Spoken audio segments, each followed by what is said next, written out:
അവരത് എത്ര ഉന്നതകരമായിരിക്കുന്ന അനുഭവങ്ങൾ ദൈവം നമുക്ക് വേണ്ടി കരുതിയിരിക്കുന്നത്, ദൈവം നമുക്ക് വേണ്ടി ചെയ്തത്, ഇനി നാം പ്രാപിക്കാൻ പോകുന്ന നന്മകൾ, കർത്താവിന്റെ വഴിയിലൂടെ നമ്മൾ സഞ്ചരിക്കുമ്പോൾ, ദൈവത്തിന്റെ ആലോചനയാൽ നാം നയിക്കപ്പെടുമ്പോൾ തിരുവനം പറയുന്നു, അവർ ഭാഗ്യവാന്മാരാണ്. ഹല്ലേലൂയ.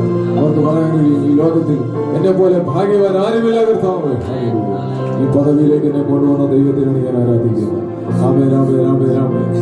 ഈ പദവിയിലേക്ക് എന്നെ കൊണ്ടുവന്ന എന്റെ അപ്പനെയാണ് ഞാൻ ആരാധിക്കുന്നത്. ഒരു കാലഘട്ടത്തിൽ നാം മനുഷ്യന്റെ ആശ്രയിച്ചവരാണ്, മനുഷ്യന്റെ പുറകെ പോയവരാണ്. അതെല്ലാം നമുക്ക് ദുഃഖമായി, വിഷമമായി, നിരാശയായി, ഭാരത്തിന്റെ മേൽ ഭാരമായി മാറിയപ്പോൾ കർത്താവിനെ ആശ്രയിക്കാൻ തുടങ്ങിയപ്പോൾ നമുക്ക് പറയാൻ കഴിയും, ദൈവം നമുക്ക് വേണ്ടി ഒരുക്കിയിരിക്കുന്നത് എത്രയോ ശ്രേഷ്ഠമായതാണ്, ദൈവം നമുക്ക് വേണ്ടി കരുതിയിരിക്കുന്നത് എത്ര ഉന്നതമായതാണ്. ഇതൊക്കെ ഓർത്താണ് നാം കർത്താവിനെ ആരാധിക്കുന്നത്. അങ്ങനെ നമുക്ക് ആരാധിക്കാൻ കഴിയുന്നതാണ് നമ്മുടെ ആത്മീയ വളർച്ച എന്ന് പറയുന്നത്. സ്തോത്രം ചെയ്യുന്നു ഒരു വ്യക്തി ആരുടെയും സപ്പോർട്ടിലല്ല ദൈവത്തെ ആരാധിക്കുന്നത്. അതുകൊണ്ട് ദാവീദ് പറഞ്ഞ യഹോവ എനിക്ക് നന്മ ചെയ്തിരിക്കുന്നതുകൊണ്ട്, അപ്പൊ എനിക്ക് ദൈവം ചെയ്ത നന്മ എന്താണെന്ന് ഞാൻ വ്യക്തമായിട്ട് അറിയുക, എനിക്ക് ദൈവം ചെയ്ത ഉപകാരം എന്താണെന്ന് ഞാൻ വ്യക്തമായിട്ട് അറിയുക. അങ്ങനെ സ്തോത്രം ചെയ്യുന്നു. ഹല്ലേലൂയ. നാം ദൈവത്തെ ആരാധിക്കണമെന്നാണ്, ദൈവത്തിന് നന്ദി പറയണമെന്നാണ് ദൈവം നമ്മളെ കുറിച്ച് ആഗ്രഹിക്കുന്നത്. ഹല്ലേലൂയ. അതുകൊണ്ട് തിരുവനന്തപുരം വെച്ചിരിക്കുന്ന വ്യവസ്ഥ ഏതാണ്? യഹോവ നല്ലവനെന്ന് രുചിച്ചറിയുക.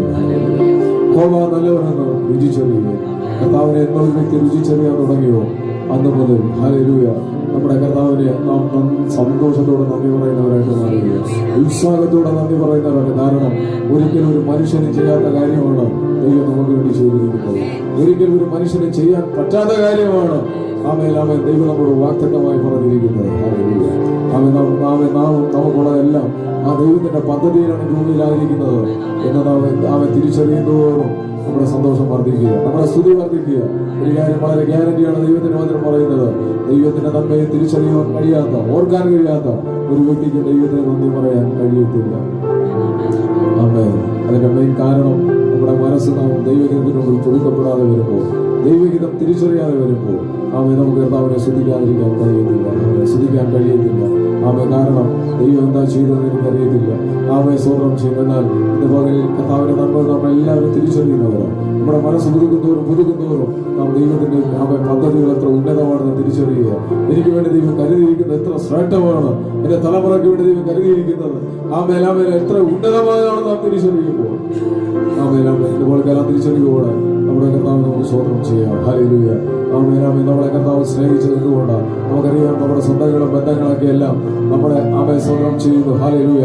നമ്മുടെ കണ്ടീഷൻ അനുസരിച്ച് നമ്മളെ മാറ്റി നിർത്തുമ്പോൾ ഹല്ലേലൂയ ഈ കർത്താവ് നമ്മളെ എന്ത് ചെയ്തു? വളരെ ആഴമായി സ്നേഹിക്കുവാൻ കഴിയുന്നത്. നമ്മളെക്കാൾ കഴിവുള്ളവരും പ്രാപ്തിയുള്ളവരും അനേകര് ഭൂമി ജീവിക്കുന്നുണ്ട്. അവരാരും കർത്താവിനെ അറിയാതെ അനേകര് ഈ ലോകത്തിൽ നിന്ന് മരണവഴിയായി മാറ്റപ്പെട്ട് നിത്യ നാശത്തിലേക്ക് പോയപ്പോൾ ഭൂമിയിൽ ദൈവത്തിന്റെ മക്കളെന്നുള്ള പദവിയിലാണ് നമ്മൾ ജീവിക്കുന്നത്. നിത്യരാജ്യത്തിന്റെ അവകാശി എന്നുള്ള നിലയിലാണ് നമ്മൾ ജീവിക്കുന്നത്. യേശുവിനെ നാമത്തിൽ ഈ നന്മകളെ നാം ഓർക്കുമ്പോൾ നമുക്കൊന്നും പറയാൻ കഴിയും, കർത്താവ് ഈ എന്നെ സ്നേഹിക്കുവാൻ എന്നിൽ കർത്താവ് എന്താ കണ്ടത്? ഈ കർത്താവ് നമ്മളെ സ്നേഹിക്കാൻ നമ്മൾ എന്താ കണ്ടത്? ഇന്ന് പലരും നമ്മളെ അകറ്റി നിർത്താൻ ശ്രമിക്കുമ്പോൾ നമ്മുടെ സ്വന്തം ചെയ്ത് നമ്മുടെ സാഹചര്യങ്ങളനുസരിച്ച് നമ്മുടെ വ്യക്തിത്വമൊക്കെ അനുസരിച്ച് പലരും നമ്മൾ ഉൾക്കൊള്ളുകയും പലരും നമ്മൾ ഉൾക്കൊള്ളാതിരിക്കുമ്പോൾ, നമ്മുടെ ജീവിതത്തിൽ മനുഷ്യ ബന്ധത്തിൽ നാം ഒരുപാട് അനുഭവിച്ച് നാം മനസ്സിലാക്കിയിരിക്കുമ്പോൾ നമ്മുടെ ജീവിതത്തിൽ നമ്മൾ സ്നേഹിച്ച കർത്താവിന്റെ സ്നേഹം, ഇത് നമ്മളെ യോഗ്യത എന്താ? ഹല്ലേലൂയ. പോൽക്കാലം ദൈവിച്ചതെല്ലാം നമ്മളെ ഓർത്തുകൊണ്ട് നമ്മുടെ കർത്താവ് നമുക്ക് നന്ദി പറയാം.